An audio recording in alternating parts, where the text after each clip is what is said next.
தனியார் மருத்துவமனையில் மும்பையை சேர்ந்த கோவி என்ற 21 வயது பெண்ணிற்கு இருதய மாற்று அறுவை சிகிச்சை இன்னும் சற்று நேரத்தில் மேற்கொள்ளப்பட உள்ளது.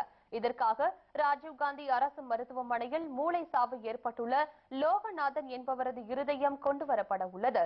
இதனால் கடற்கரை சாலையில் போக்குவரத்தை நிறுத்த திட்டமிட்டுள்ளதாக கூறுகிறார் நமது செய்தியாளர் சதீஷ். அவர் தரும் கூடுதல் தகவல்களை தற்பொழுது கேட்கலாம். சென்னையில் இன்னும் சற்று நேரத்தில் இருதய மாற்று அறுவை சிகிச்சை ஒன்று நடைபெற உள்ளது. இந்த அறுவை சிகிச்சையானது ஒரு முக்கியத்துவமான அறுவை சிகிச்சையாக கருதப்படுகிறது. காரணம் என்னவென்று பார்க்க போனால், இந்த அறுவை சிகிச்சையின் காரணமாக அந்த இருதயமானது சென்னை ராஜீவ்காந்தி அரசு பொது மருத்துவமனையில் இருந்து இன்னும் சற்று நேரத்தில் சென்னை அடையாறில் அமைந்துள்ள தனியார் மருத்துவமனைக்கு கொண்டு வரப்பட இருக்கிறது. மேலும் இந்த நிகழ்வின் காரணமாக தற்போது போக்குவரத்தில் சில மாற்றங்களை கொண்டு வர காவல்துறை திட்டம் தீட்டியுள்ளனர். மேலும் இந்த இருதயம் பார்க்க போனோம்னா, மதுராந்தகத்தை சேர்ந்த லோகநாதன் என்பவரின் இதயம் அவர் கடந்த 11ஆம் தேதி பெரம்பலூரில் ஏற்பட்ட விபத்தில் ஒன்றில் சிக்கி அவருக்கு மூளைச்சாவு ஏற்பட்டது. இதனைத் தொடர்ந்து அவர் சென்னை ராஜீவ்காந்தி அரசு பொது மருத்துவமனையில் அனுமதிக்கப்பட்டார். தற்போது அவரின் இதயமானதுதான் இன்னும் சற்று நேரத்தில் சென்னை அடையாறில் அமைந்துள்ள தனியார் மருத்துவமனைக்கு கொண்டு வரப்பட இருக்கிறது. மேலும் இந்த பெண் பார்க்க போனோம்னா, அதாவது சென்னை அடையார் மருத்துவமனையில் ஓவி என்கின்ற 21 வயது மதிக்கத்தக்க பெண் அனுமதிக்கப்பட்டுள்ளார். அவருக்கு கடந்த 4 ஆண்டுகளாக இருதய கோளாறு இருந்து வருகிறது. மேலும் அவர்களுடைய உறவினர்கள் அவரை மேல் சிகிச்சைக்காக அமெரிக்கா கொண்டு செல்ல திட்டம் தீட்டியிருந்தனர். மேலும் அமெரிக்காவில் 2 ஆண்டுகள் காத்திருந்தால் மட்டுமே இருதயம் கிடைக்கக்கூடிய ஒரு சூழ்நிலை இருந்தது. இந்த சூழ்நிலை இந்த சம்பவத்தினை தொடர்ந்து தற்போது அந்த பெண் சென்னை அடையாறில் அமைந்துள்ள தனியார் மருத்துவமனையில் அனுமதிக்கப்பட்டிருக்கிறார். அவருக்கு இன்னும் சற்று நேரத்தில், அதாவது இன்னும் ஒரு சில மணி நேரத்திற்குள்ளாக இருதய மாற்று அறுவை சிகிச்சையானது நடைபெற இருக்கிறது.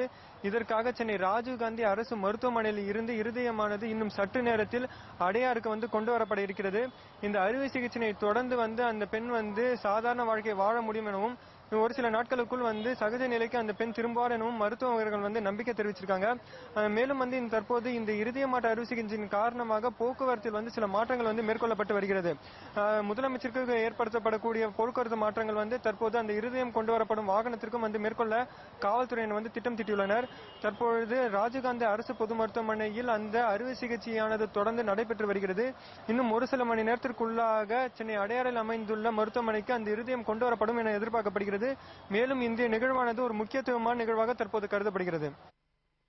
கோவையில் சொத்து தகராறில் மாமனார் குடும்பத்தை கொலை செய்ய ஏற்பாடு செய்த மருமகன் மற்றும் கூலிப்படையை சேர்ந்த 4 பேர் கைது செய்யப்பட்டுள்ளனர். கோவை ஈச்சனாரி பகுதியில் காவல்துறையினர் ரோந்து பணியில் ஈடுபட்டிருந்த போது பதிவு எண் இல்லாமல் சென்ற காரை மறித்து சோதனையிட்டனர். அப்பொழுது காருக்குள் அரிவாள், கத்தி உள்ளிட்ட ஆயுதங்களுடன் இருந்த 4 பேரிடமும் தீவிர விசாரணை மேற்கொண்டனர். இதில் அவர்கள் போத்தனூர் குறிச்சி பகுதியை சேர்ந்த மாணிக்கம் என்பவரை கொலை செய்ய வந்தவர்கள் என்பதும், இதற்கு மாணிக்கத்தின் மருமகன் விக்னேஸ்வரன் தான் ஏற்பாட்டாளர் என்பதும் தெரியவந்தது.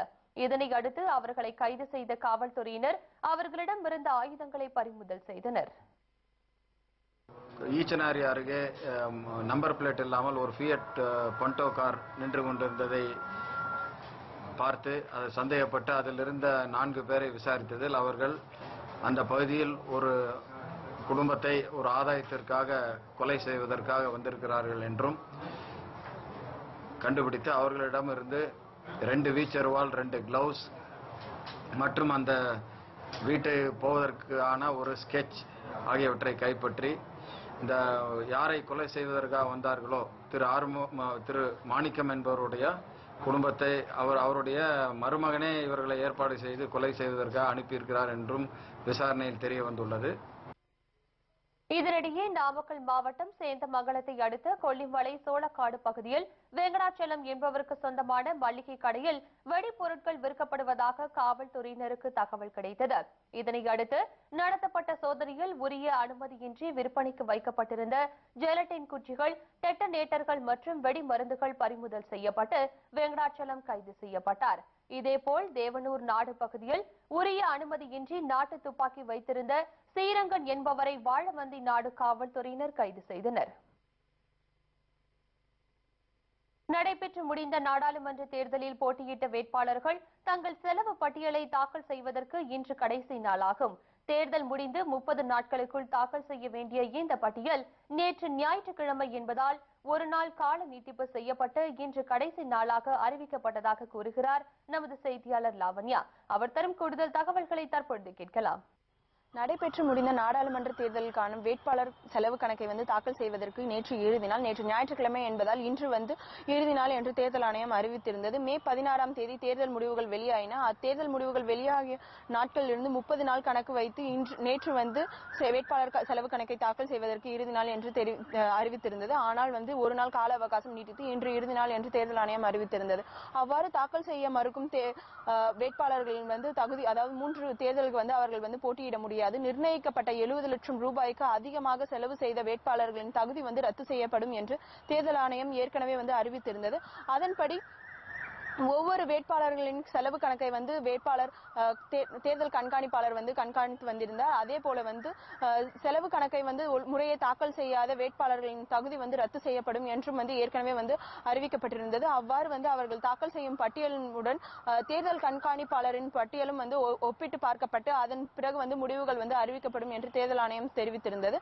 அதன்படி இன்று இறுதி நாள். இன்றும் சிறிது நேரத்தில் தேர்தல் ஆணையம் இணையதள முகவரியில் இந்த தேர்தல் செலவு கணக்கை தாக்கல் செய்வதற்கான பட்டியலை வெளியிடுவோம் என்று தெரிவித்திருக்கிறார்கள். அதே போல ஒவ்வொரு வேட்பாளர்களும் அவர்கள் போட்டியிட்ட தொகுதிக்கான மண்டல அலுவலகங்களில் வேட்பாளர் செலவு கணக்கை தாக்கல் செய்து வருகிறார்கள். சென்னையை பொறுத்தவரை தென் சென்னையில் அடையார் மண்டல அலுவலகத்திலும், வட சென்னையில் பேசின் பாலம் மண்டல அலுவலகத்திலும், அதே போல மத்திய சென்னையில் ஷெனாய் நகர் மண்டல அலுவலகத்திலும் அவர்கள் வேட்பாளர் கணக்கை தாக்கல் செய்து வருகிறார்கள். அது மட்டும் இல்லாமல் சென்னையில் உள்ள மொத்தமாக இருக்கும் வேட்பாளர்கள் அனைவருமே வேட்பாளர் செலவு கணக்கை தாக்கல் செய்யவில்லை என்றும், குறிப்பிட்ட சிலர் மட்டுமே தாக்கல் செய்து வருகிறார்கள். ஏனெனில் பலர் இதற்கான ஒரு அறிவிப்பு இல்லாததே காரணம் என்று கூறுகிறார்கள். ஆனால் அதுபோல் இல்லை. ஏற்கனவே தேர்தல் ஆணையம் இதற்கான முறையான அறிவிப்பை வெளியிட்டிருந்தது. ஆனால் அவ்வாறு செலவு கணக்கை அவர்கள் தாக்கல் செய்யவில்லை. குறிப்பாக சென்னையை பொறுத்தவரையில் உள்ள 3 தொகுதிகளுக்கு 102 வேட்பாளர்கள் இருக்கிறார்கள். ஆனால் 89 பேர் மட்டுமே வேட்பாளர் செலவு கணக்கை தாக்கல் செய்திருக்கிறார்கள். எஞ்சியுள்ளவர்கள் அடுத்த 3 தேர்தலில் போட்டியிட முடியாது என்று தேர்தல் ஆணையம் அறிவித்துள்ளது. நாமக்கல் மாவட்டம் ராசிபுரம் அரசு மாணவர் விடுதி அறையில் +2 மாணவர் ஒருவர் தீக்குளித்து தற்கொலைக்கு முயன்ற சம்பவம் பெரும் பரபரப்பை ஏற்படுத்தியது. நாமக்கல் மாவட்டம் ராசிபுரத்தில் உள்ள அரசு மாணவர் விடுதியில் தங்கி 12ஆம் வகுப்பு பயின்று வந்த சேலத்தை சேர்ந்த கார்த்திகேயன் என்ற மாணவர் தீக்குளித்து தற்கொலைக்கு முயன்றுள்ளார். இதில் பலத்த தீக்காயம் அடைந்த அவர் சேலம் அரசு மருத்துவமனையில் அனுமதிக்கப்பட்டுள்ளார். மருத்துவமனைக்கு சென்று மாவட்ட ஆட்சியர் ஆறுதல் கூறிய போது உடன் பயின்ற மாணவர்கள் தன்னை திருநங்கை என்று கிண்டல் செய்ததாக கார்த்திகேயன் கூறியுள்ளார். இதனை அடுத்து செய்தியாளர்களை சந்தித்த ஆட்சியர் இதுபோன்ற சம்பவங்கள் நிகழாமல் இருக்க மாணவர்களுக்கு கவுன்சிலிங் வழங்க ஏற்பாடு செய்யப்படும் என்றும், இச்சம்பவத்தில் சம்பந்தப்பட்டவர்கள் மீது நடவடிக்கை எடுக்கப்படும் என்றும் கூறினார். இதுபோன்ற சம்பவங்கள் இனி வருங்காலங்களில் நடைபெறாமல் இருக்க விடுதியில் தங்கியிருக்கின்ற மாணவர்களுக்கும் அனைத்து பள்ளி மாணவர்களுக்கும் கவுன்சிலிங் கொடுப்பதற்கு ஏற்பாடு செய்யப்படும். மற்றும் இதுபோன்ற சம்பவங்கள் நிகழாமல் தடுப்பதற்கு என்னென்ன வழிவகைகள் உள்ளதோ அத்தனையும் ஆராய்ந்து தடுப்பதற்கு உரிய நடவடிக்கை எடுக்கப்படும். இந்த சம்பவம் குறித்து காவல்துறையினர் வழக்கு பதிவு செய்து விசாரணை நடத்தி வருகின்றனர். அரசு பள்ளியில் பயிலும் மாணவர் ஒருவர் சக மாணவர்களின் கிண்டலால் விடுதியிலேயே தீக்குளித்த சம்பவம் அப்பகுதியில் பெரும் பரபரப்பை ஏற்படுத்தியுள்ளது.